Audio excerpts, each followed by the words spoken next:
Je vais vous présenter donc une étude qui a été cofinancée par France Agrimaire et Inaport. Donc, je vous présente les résultats de cette étude et qui visait à évaluer l'efficacité de bactériophages lytiques ou virulents pour le contrôle de Listeria monocytogenes durant la conservation de charcuterie cuite.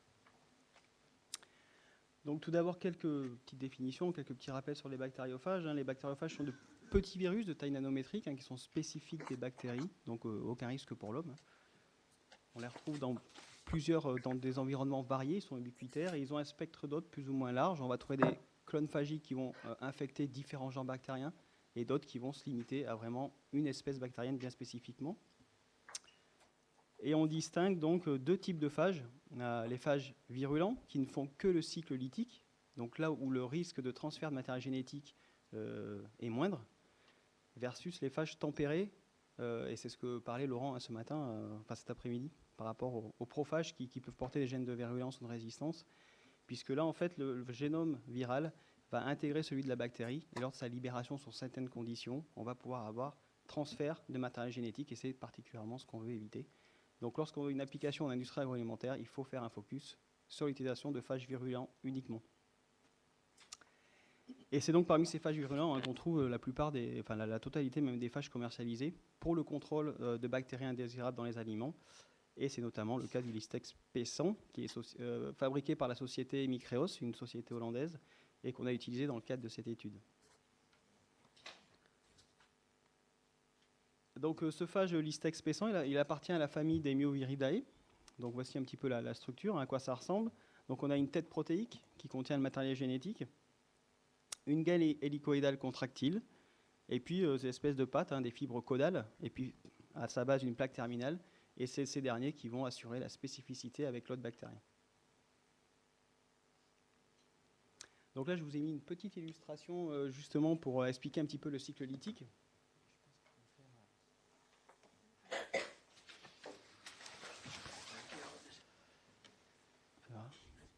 Donc en fait, le phage va à l'encontre de la cellule hôte. Il y a une reconnaissance qui se fait via les fibres caudales et la plaque terminale. Il y a intégration du génome viral dans la bactérie qui va utiliser la machinerie cellulaire pour synthétiser les protéines phagiques. On a ensuite une phase d'assemblage des différents virions et donc de lyse intracellulaire via des endolysines phagiques.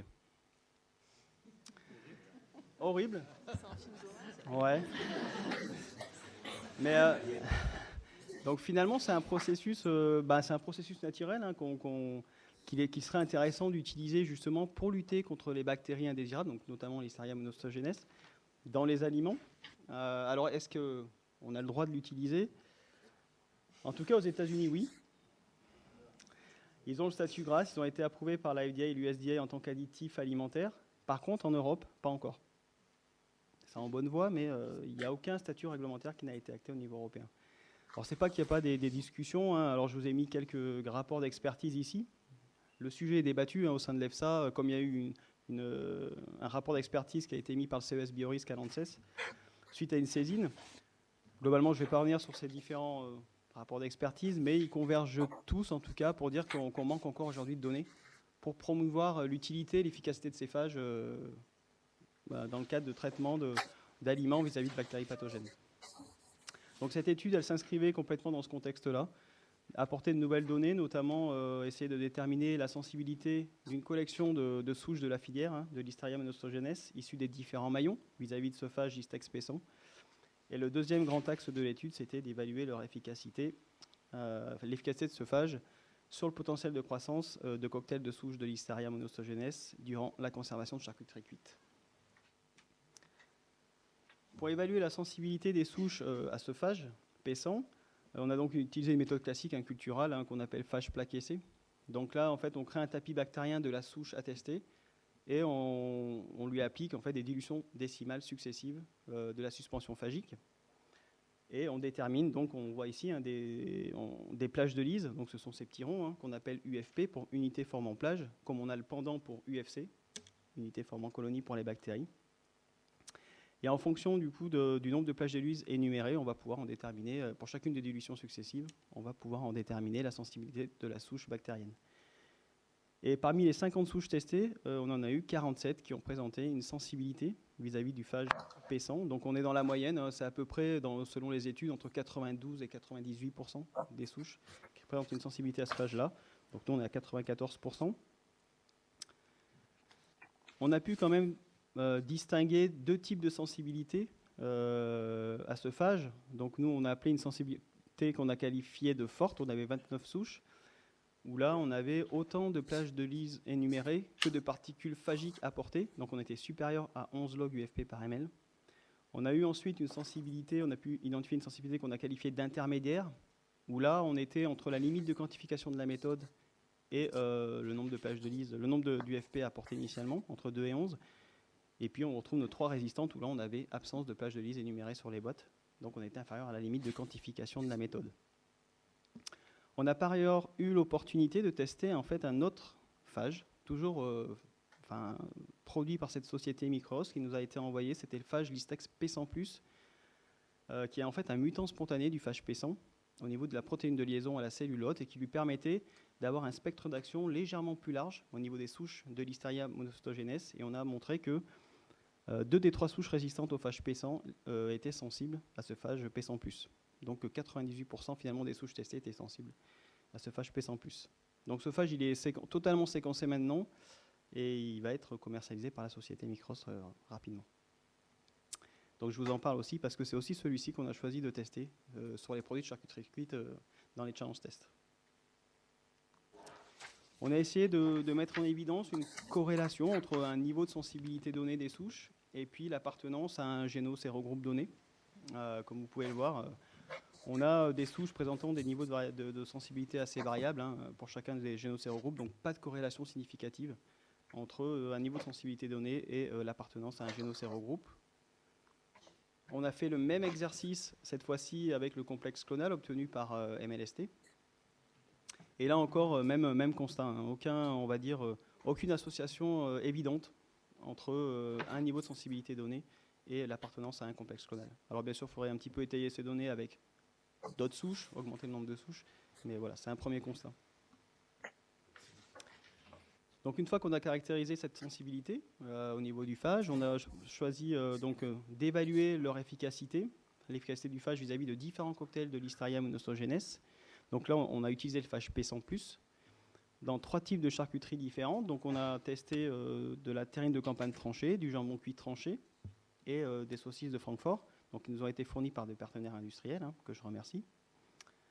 On a donc choisi de tester 3 types de cocktails de Listeria monocytogenes de manière indépendante. Le cocktail qu'on a appelé S, qui présentait une sensibilité forte en fait, vis-à-vis du phage P100+. Le cocktail intermédiaire, mais plutôt dans les valeurs hautes, donc qui présentait une sensibilité intermédiaire qu'on a appelé I+, et un dernier cocktail qui présentait une sensibilité intermédiaire, mais plutôt dans les valeurs faibles, qu'on a appelé, on les a ensemencés à 100 UFC par gramme de manière classique. Puis on a traité ces produits en fait, à l'aide de la suspension phagique, en suivant les recommandations du fabricant, et puis on a conservé ces produits selon un mode de conservation adéquat sur un scénario de conservation typique d'1 tiers à 4, 2 tiers à 8. Les analyses qu'on a réalisées, on a bien sûr suivi les populations de Listeria, monocytogenes, de flore lactique. On a essayé également de savoir si finalement les particules phagiques qui étaient pulvérisées sur l'aliment étaient facilement décrochables une fois que l'aliment serait manipulé.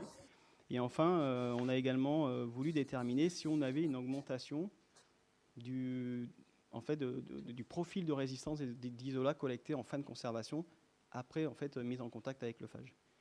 On a également fait bien sûr des analyses physico-chimiques en termes de pH, AW et de mesure de gaz dans l'emballage. Donc là, je ne reviendrai pas sur ces données, mais on a en tout cas montré aucune différence significative entre les produits traités au phage Listex P100 versus ceux non traités. Donc vous avez ici, je vous ai représenté les niveaux de population en flore lactique en log UFC par gramme, en fonction de la conservation, de la durée de conservation, en fonction du temps. Pour les 3 types de produits, donc en colonne, terrine de campagne, jambon cuit, saucisse de Francfort, et les 3 types de cocktails, S, I+, I-. En rose, vous avez les produits, les échantillons témoins, et en bleu, les échantillons qui ont été traités au phage P100+.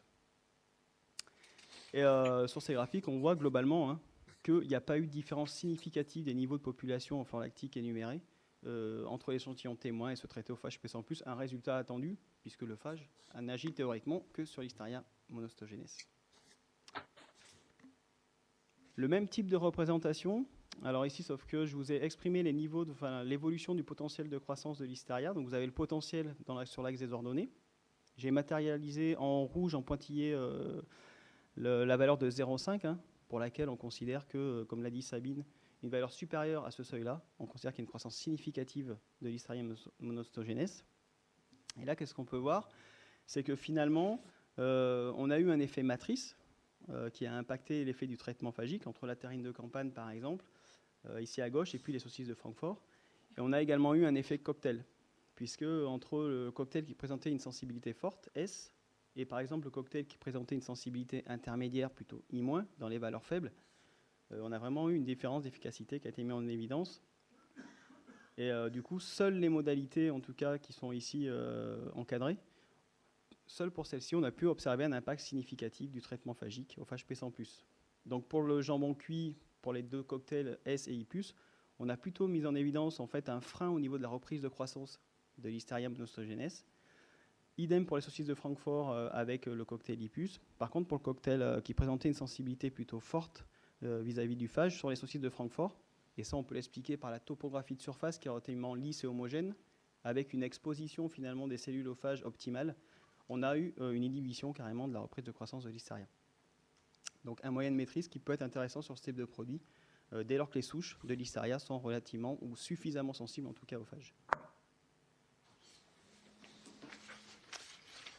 Donc ici, je vous ai représenté finalement, donc vous avez en vert les valeurs moyennes de sensibilité au phage obtenues pour les souches J0, enfin initialement, et puis en orange, vous avez les valeurs moyennes obtenues en fin de conservation à partir d'isolats que nous, on a collectés pour chacun des trois produits. Et là, on se rend bien compte que finalement, on n'a eu aucune évolution du profil de sensibilité, aucune résistance acquise, malgré le traitement phagique qui a été mis en œuvre au départ. Et ce, après 30 à 40 jours en fait, de conservation. Donc un résultat intéressant, hein, pas de résistance observée. Par ailleurs, comme je vous le disais, on a essayé de voir un petit peu s'il y avait des particules phagiques libres et actives qu'on pouvait facilement décrocher de la matrice.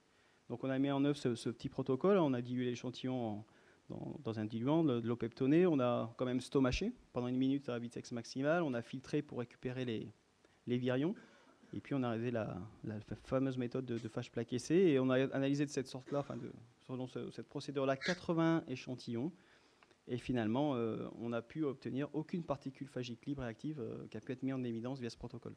Donc une fois finalement qu'on a pulvérisé le phage sur la matrice, il y a quand même une neutralisation, un piégeage, alors qui est sûrement aspécifique au niveau des protéines en fait, du produit. Il est difficile de l'en déloger.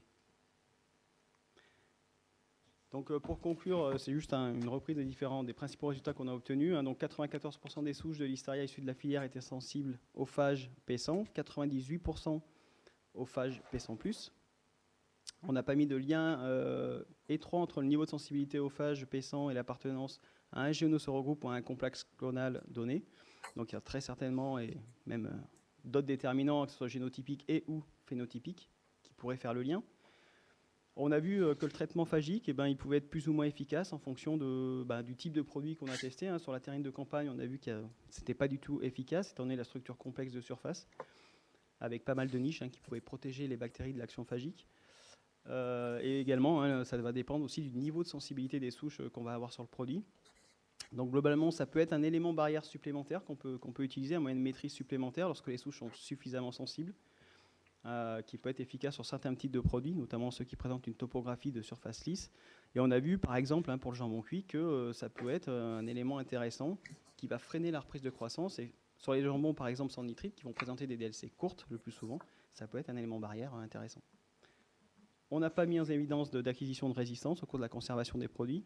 Et puis, on a vu que les particules phagiques étaient bien accrochées à la matrice et difficilement dispersables via la manipulation de l'aliments qui serait traité par les phages. Je vous remercie.